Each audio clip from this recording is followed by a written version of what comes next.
Hello everyone, I said I'd record at the weekend and I didn't in the end because I basically went down to Essex. My mate Dave asked if we all fancy meeting up for a drink and I thought, you know what, I'll kill two birds with one stone. I'll visit my mum and dad and then I'll ask them to babysit and I'll go visit Dave and my friends. And that's what I did and it was fantastic. I'm so glad I did.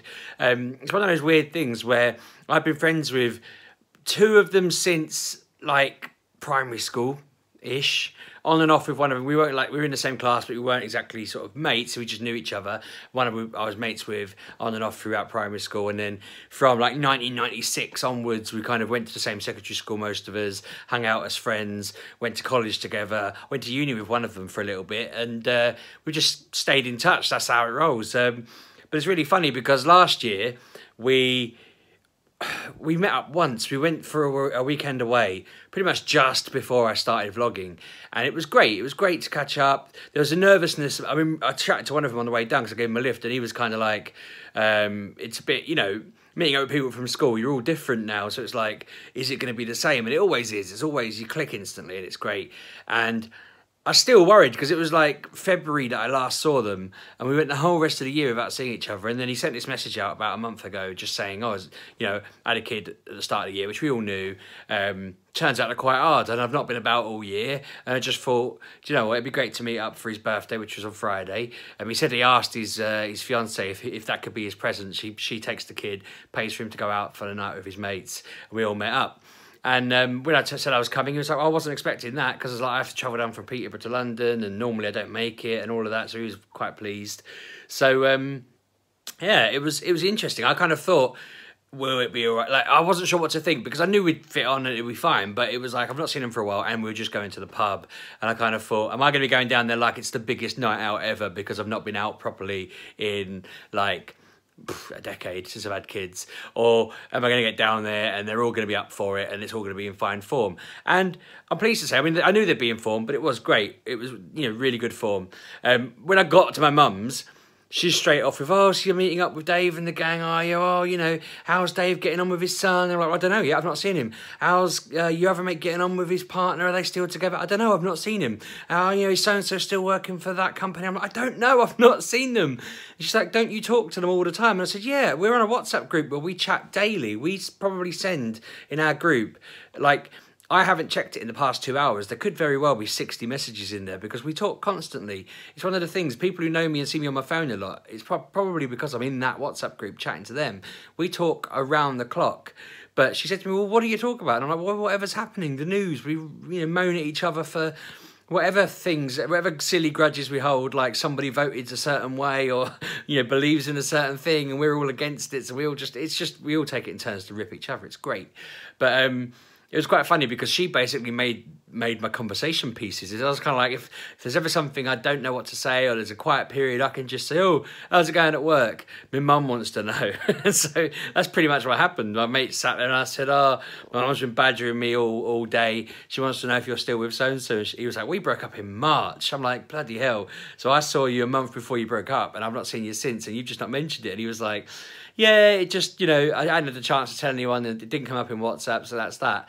So it's just, I think what I've learned is men are terrible. Men are, I always thought I wasn't a blokey bloke. I wasn't that kind of bloke that I paid attention or I listened and everything that I know about my friends, like one of them's moving to India with work and stuff like that. I know that, he told us that, you know, I've remembered it, but I don't pry otherwise, you know, it's just not what you do. So I don't know if any of them have changed jobs because unless they specifically said I've changed jobs, they don't know. I mean, most of them are aware of what's going on with Ollie because I put a little message in WhatsApp saying, like, you know, we're going through this thing. I mentioned that I was doing the channel on YouTube. And they're the sort of people who don't like airing their stuff, which is why I don't know about half of it. But they wouldn't want to stick on the internet that their kid had whatever issue they were going through because they just want to get through it themselves. Whereas I'm quite likely to go, this is a problem, how do I deal with it? Help me out, people. Or this is what I'm going through, just so you know.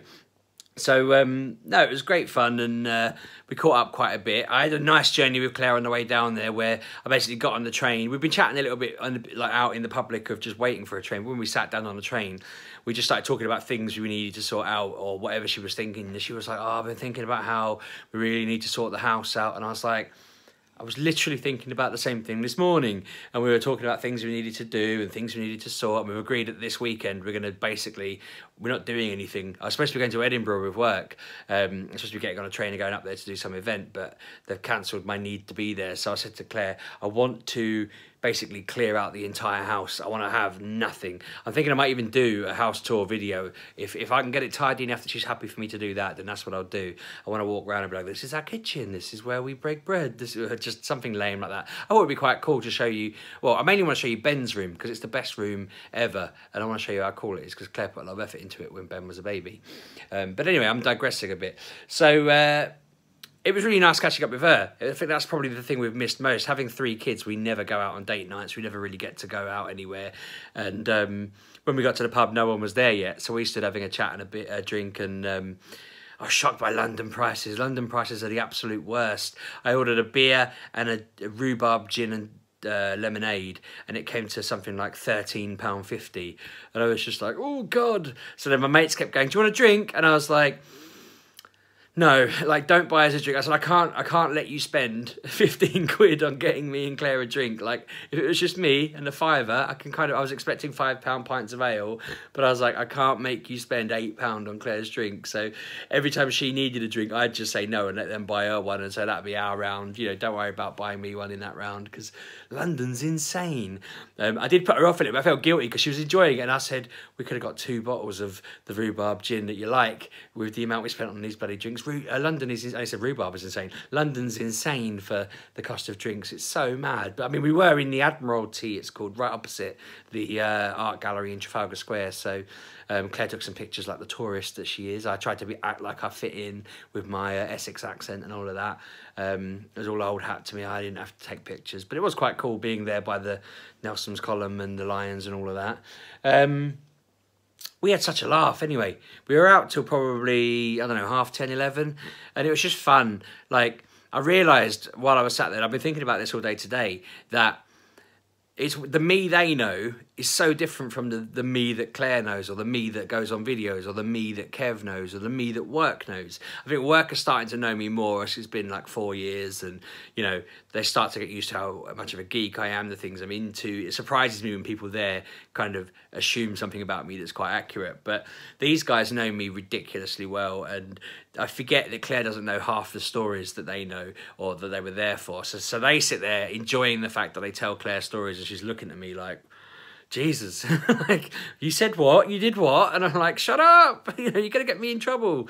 But we had a great laugh, just kind of being nerdy. Like, they're all into the Marvel films, and I've been trying to convince them, and I finally got proof. And this is a bit of a tangent, but it ties in. I've been trying to convince them that when at the end of the Infinity War film, and I'm hoping that this doesn't spoil anything for anyone, but there's a moment in it where Thanos clicks, and 50% of all life in the universe is just disintegrated. And I told them that included plants, algae, bacteria, all life. And they were like, that's not true. It's just sentient life. And I'm like, no, it's true, all life. And then the director confirmed it. So they were like, oh, what a rip-off. That's outrageous. Like, I thought you were supposed to be making there be more resources. This is insane. And I said to him, so that means that everyone in the world has an upset stomach. The sea has less oxygen. Everyone's feeling a bit stupider because there's less oxygen in the air. There's been loads of unintended consequences. So when we got there, I'd brought this up in passing because I think they were talking about Thanos and whatever. And they just sort of said, it's such a random thing to be thinking about. And I said, well, like, what it was? I heard a Yakult advert where they were talking about good bacteria. And I suddenly thought, the Yakult people who spent all this time, effort and money developing this bacteria and want to sell it in these little bottles must have been furious with him, because the second he snapped his finger, all their bottles were half the size. They just shrank and lost a load of Yakult. I was like, you could just imagine buying you've just bought a 12-pack of it and suddenly he snaps his fingers and it's basically the equivalent of a 6-pack. You'd be like, ah, what a load of money wasted. This is outrageous. And then I was saying to him, like, that sent me on a random tangent. I was thinking to myself, if you had a tapeworm and Thanos snapped his finger and it cured you, you'd be like, you're a legend, thank you. You'd be thanking him to the heavens because he just cured you of a major issue. Whereas, equally, loads of people were having conversations and suddenly they disintegrated and a tapeworm just fell to the floor and just was stuck on the floor with nowhere to go. They were like, you're just mad. They found it entertaining, but they were like, well, you're just insane. But that has been a fascinating train of thought for me since watching that film. And we were sat there just talking about it for probably 25 minutes, if not a bit longer, just random unintended consequences of Thanos clicking his fingers and causing that massive, universal issue. It was so fun catching up on all sorts of films. We're going away in February, and I don't know how much I'll get to film when I'm there, but I'm hoping I'll get to film some of it. Like I said, they're not great at wanting to be on camera and that kind of thing, so they won't want me to film them. But I can't wait. And I think it was really good that we got to see each other, because we'd seen each other once in 2019, and we've done this one as like a warm-up for our meetup. But after our meetup, there's a quiz night we've been invited to in March. There's a stag do coming up. There's a wedding coming up straight after that. I'm thinking by June, I'll have seen them 5 times in 2019.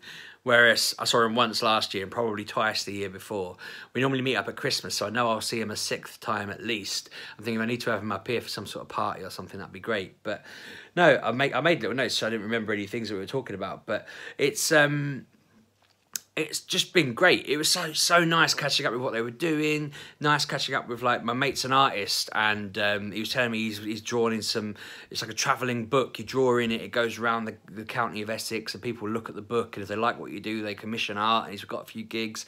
And because I don't see him that often. It's like the biannual opportunity to just say to him, you need to get your art out on the internet. He's such a great artist, and he needs to do it. But again, they don't like being forward out and pushing themselves out and about in people's faces, whereas I quite like doing that, obviously. So he's not doing it, and I'm thinking I might have to start getting him to draw, and if I suddenly develop an artistic flair out of nowhere, and you're like, Sheepdog couldn't draw the last time he talked about this, then I've basically commissioned him to draw on my behalf, and I'm planning on that. I'm just going to become the beard for an artist and start selling art and pretending I'm this great wizard of art that he's really good at it.